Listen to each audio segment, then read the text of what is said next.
There it is, out on the eastern edge of Azerbaijan, right near the Caspian Sea, north of Iran, east of Turkey and Georgia, the country. Atlanta.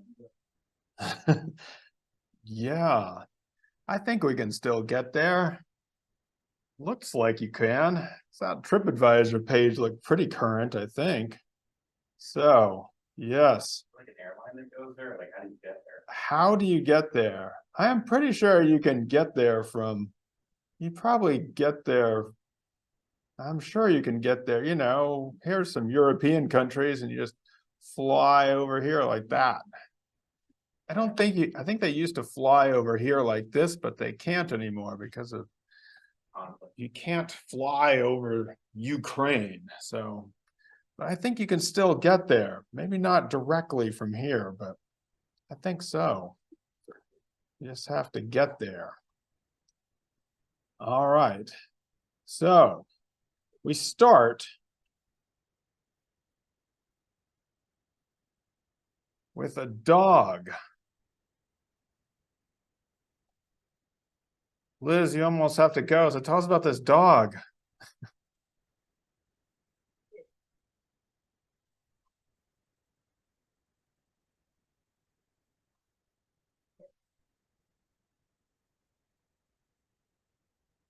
Got attacked by the dog that bit her ankle. Anaya, is that true?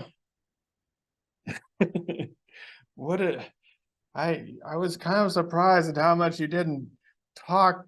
Nobody really talked about how severe this dog bite was. Where did she find herself next? Had to go to the hospital. Had to get the rabies and the tetanus shots. This scared the living. I was very scared of these rabies shots. I don't know if, I guess you didn't grow up when I was growing up. We were told that if you ever had to get rabies shots, it was like a weekly series of, with a big needle right to the belly button in the stomach. You heard about this? Yeah, well, apparently that's a myth. I mean, it used to be, but after the 1980s, now you can just get regular shots to your arm and you only need like 4 or 5 of them. So don't worry so much about rabies, but boy, that sounded terrible. Now, I don't know. She was in Azerbaijan, so I'm hoping they had the updated treatment. I had to get a tetanus shot too, but this was a revelation to me. I had not heard about rabies since the 1980s, but people still want to know if you need those stomach shots or not, because those sound terrible. Anyway, she's can only come back weeks later, bandaged up and slowly healing. This is a very serious dog bite. I think it would have, I don't know. I don't like dogs very much, but some of you love dogs. You love your pet dogs.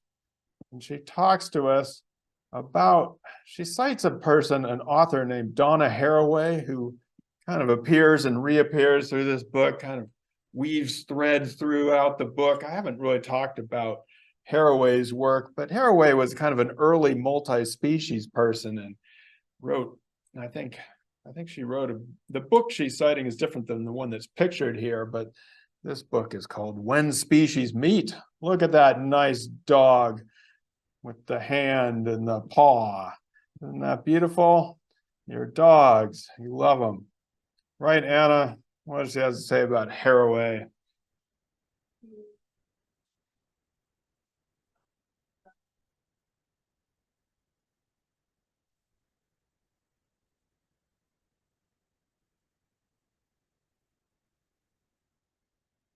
Yeah, Haraway is into this relationship of the canines and people, like you all are with your dogs. She's kind of critical of Haraway, though, in the sense that she says that Haraway's interactions with her dogs have been structured by municipal and state jurisdictions. And so, you know, the dogs, they place a premium on mastery, command, and control. They're all governed by laws, and you have to keep your dogs under control. The human sets up the conditions of these canine encounters. So there you go, when species meet. But what's really going on here is that the humans are basically in control of these encounters. Tempting to think that the dog that Ihar encounters are like these dogs, but what's it like, Tori? What are these dogs like? Are they like your pets? No. What are they like?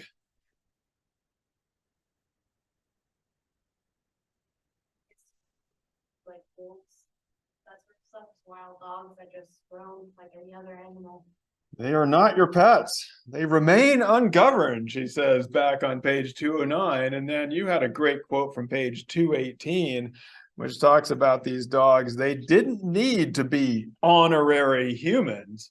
What are they doing? Why do we know that dogs don't need to be honorary humans? What are those dogs up to? Well, they're kind of disabled to do everything themselves. Like the one thing talked about, I think it was the butcher who offered to just give them meat and stuff like that. But then the dogs refused to take it. And then they waited until after the butcher closed up the shop to put the garbage outside to go dig through the garbage bags. That's right. Dog said, no, don't take your handouts. I'm going to take it myself. Right. So these dogs are kind of they're policing this boundary here. And they seem to be doing these things that are different from what our dogs are doing, or maybe we know these dogs in a different way. Now, when we go back to the beginning, or I mean, what she takes from this, or one of her big points, Liam, is about these dominant models of justice.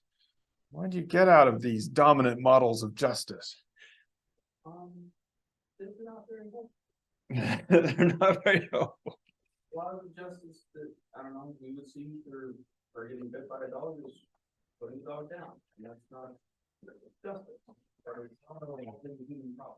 Oh, right. Yes. And that is justice being done by an institution. And that's what we think of as justice. So, yeah. So she's trying to get away from the dominant models of justice. And then she says on the same page, the bite was also a strategic move. These dogs are making strategic moves. A strategic move by the stray to resist what I represented and perhaps heralded with my very presence in the Black City.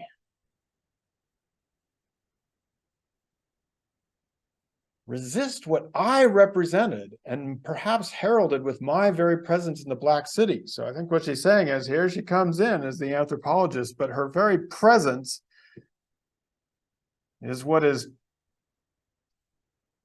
causing all these changes, and the dog bites back.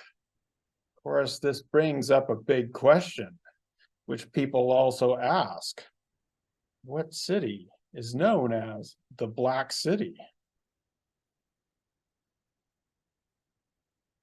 Also Baku, the Black City. And apparently it was named that because of these southeastern neighborhoods. In fact, as it turns out, the world's first oil well gets drilled at Baku around 1847 to 1848. We weren't using a ton of oil after that, but for a while, it seems like this place was responsible for like 80–90% of the world's oil supply.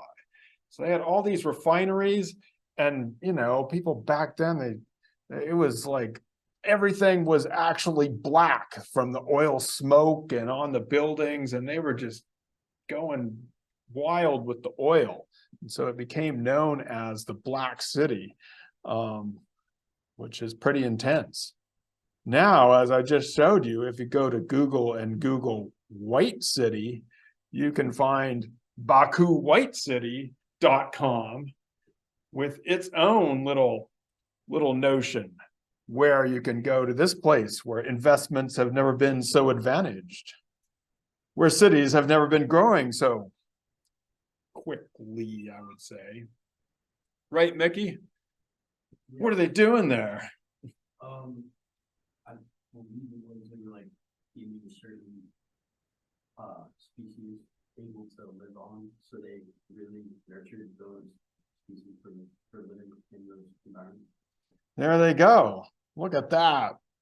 Making it all green again. Getting all those species in there. Right, Tyler? Who's your hero here? Well, my hero must have sort of melody. I thought he had a pretty good version of justice, but I feel like it's not really practical in the real world. Oh, he's okay. He's trying to do something there, right? He's trying to get rid of those, what do you call them? Those uncooperative species. He's gonna replace them with matchmaking and kind of like those matchmaking places. They're gonna be compatible and being benevolent species. Gonna put a bunch of compatible matchmakers in there instead of those uncooperative types. Yeah, he's gonna get the good guys in there and drive out the bad characters. Yeah. In fact, this has also been the case. We have another hero, a planter of olive trees, right, Zeke?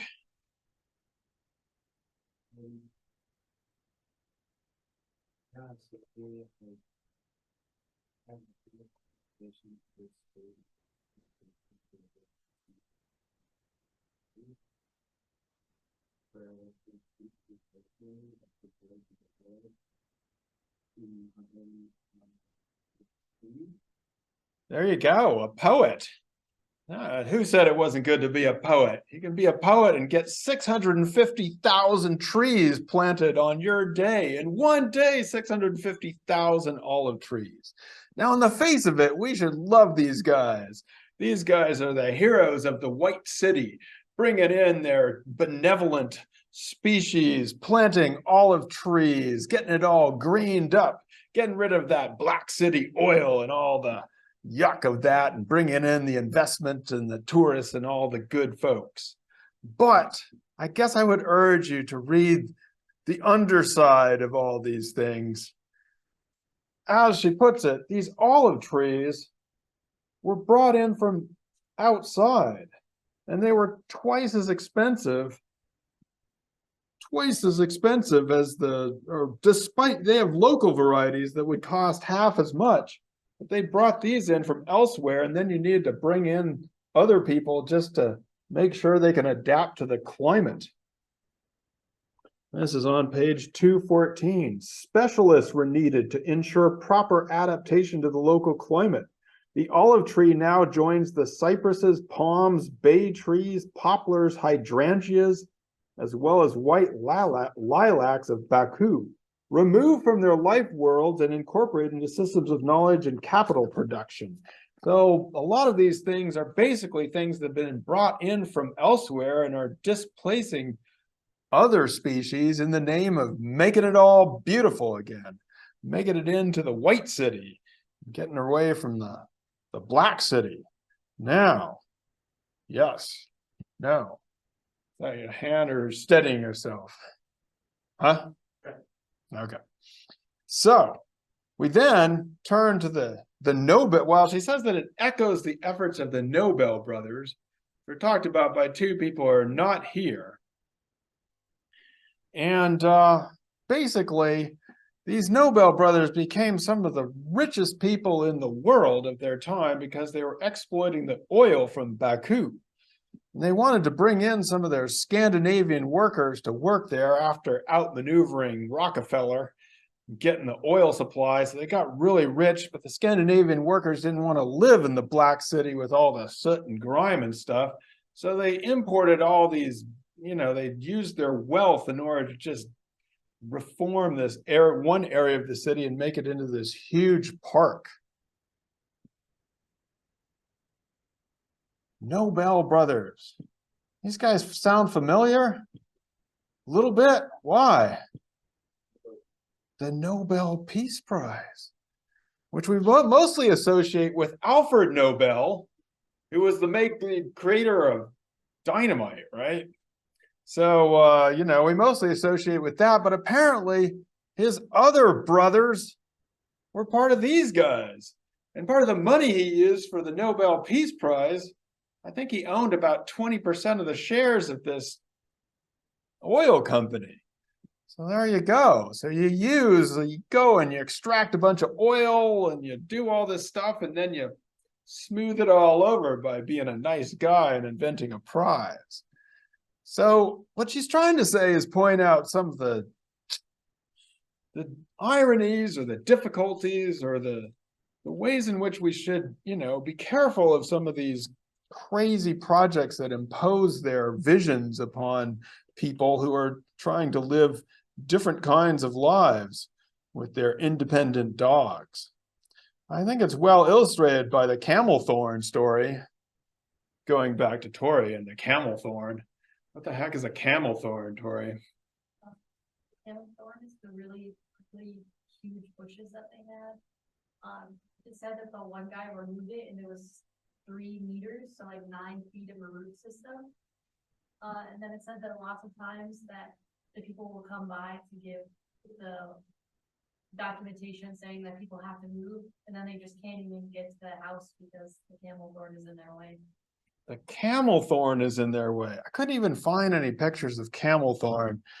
If it ever comes up around here, I was looking for pictures of it, but the only ones I could find were from like Phoenix, and everybody hates it there because it's an invasive plant. So you should only grow camel thorn if you're going to be in places like Azerbaijan and that zone of the Mediterranean. But even there, they get a little bit disturbed by it because it breaks up through the pavement and has, what did he say, 3-meter roots down, grows up and around and has those spikes. It's quite a plant. So don't put it in your garden, but it seems to be quite useful here.